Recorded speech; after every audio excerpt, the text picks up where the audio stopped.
Welcome back to Big Mouth and fancy seeing you here. Yes, I have seen Elseworlds episode 1, aka this week's episode of The Flash. Bit confusing, isn't it? But not really. Yeah, so welcome to my review of Elseworlds part 1. But there's only one place to start. Actually, no. First, let's get the There's one thing I didn't like about this episode, so I want to get it out of the way before I get kind of the good stuff.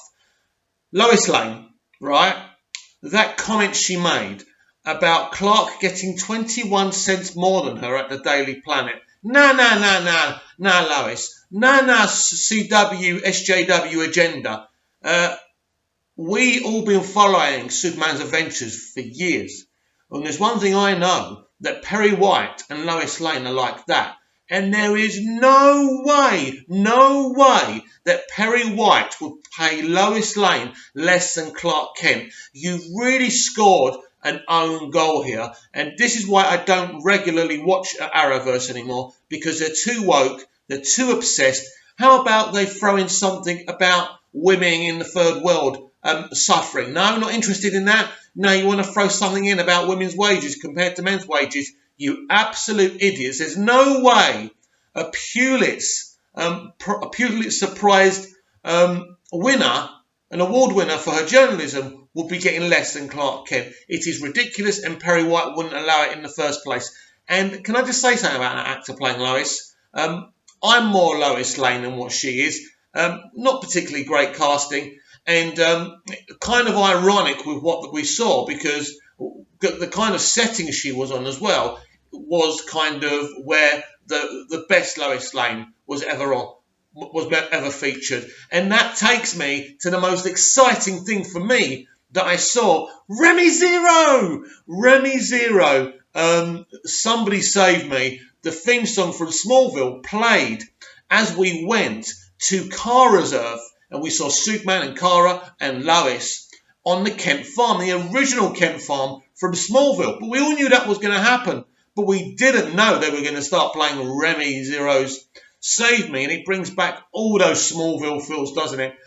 It was such a nice surprise. So I'm very, very grateful for that. But I'm a very cynical person. I think they are struggling in the ratings, Arrowverse. And I think they're trying to garner some Smallville fans to start watching it. They're a little desperate, not unless they're bringing Smallville back, which I doubt. Rebooting it or something, but who knows in this crazy world. But yes, I really did enjoy that though. To hear that song, I mean, I'm rewatching Smallville anyway, but yeah, that was beautiful. There was some, I'll tell you what, this was actually a really, really enjoyable episode. It was great to see Grant Gustin and Stephen Amell together again, like we used to see them in the kind of, the original, the early kind of crossovers. And it was really great because they swapped roles, and Oliver's getting really frustrated with Barry, real Oliver, frustrated with real Barry because Barry's taking everything as a joke, where Oliver's like a big brother to Barry, basically, and he doesn't want him to get killed, he doesn't want him to get into trouble, and he knows if he doesn't start bringing in that hate and that aggression, that something bad could happen to him. And I really liked that, and of course you had Lois calling him a jerk. Oh, I mean, is that Lois Lane? She's just not Lois Lane. The writing wasn't Lois Lane. She wasn't Lois Lane. She didn't come up. Look, she's no Erica Durance, is she? Let's be honest. She's not a Margot Kidder. She's not even a Terry Hatcher. It was a bit of lazy casting as far as I'm concerned. Proves that Hollywood is who you know, not what you know. I love Tyler Hoechlin. I don't think that's how you pronounce his surname, but that's how I pronounce it. Tyler Hoechlin is a brilliant Clark Kent and a brilliant Superman. I know that's not the universal opinion from Superman fans. I certainly would enjoy seeing him playing Superman in his own show. It just means we're going to be stuck with this Lois Lane, but we'll just have to be stuck with it. Loved him talking with Kara about Argo City as well. That was very interesting. And because I haven't been watching Supergirl, I didn't realise she'd quit the DEO. And now and again, I'm kind of tempted to start watching Arrowverse again. But when they do something like comparing Clark's wages to Lois's wages, sorry, this is what puts me off from watching.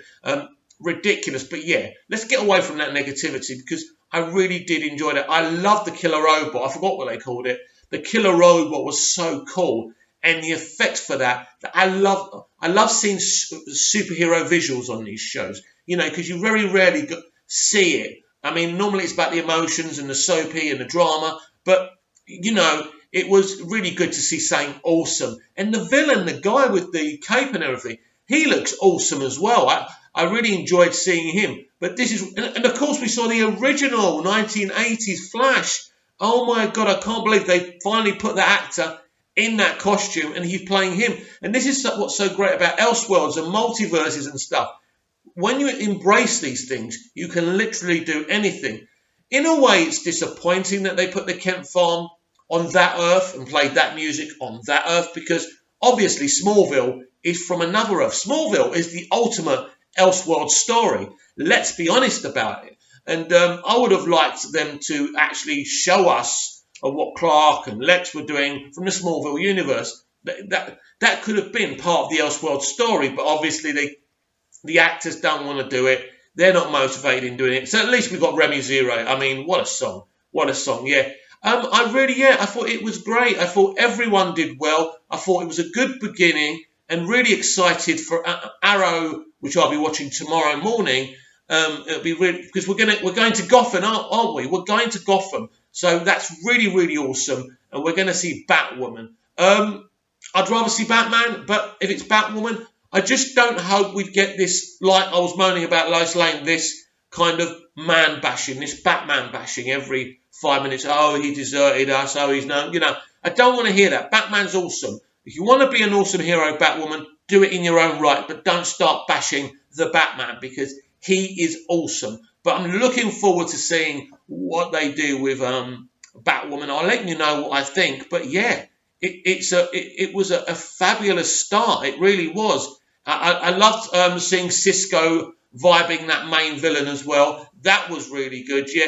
The problem with Arrowverse is it's a bit like the MCU. It's obsessed with diving into comedy, and sometimes there's a serious moment, and the moment doesn't call for that. But all in all, I really did enjoy it, and I'll let you know what I think of part 2.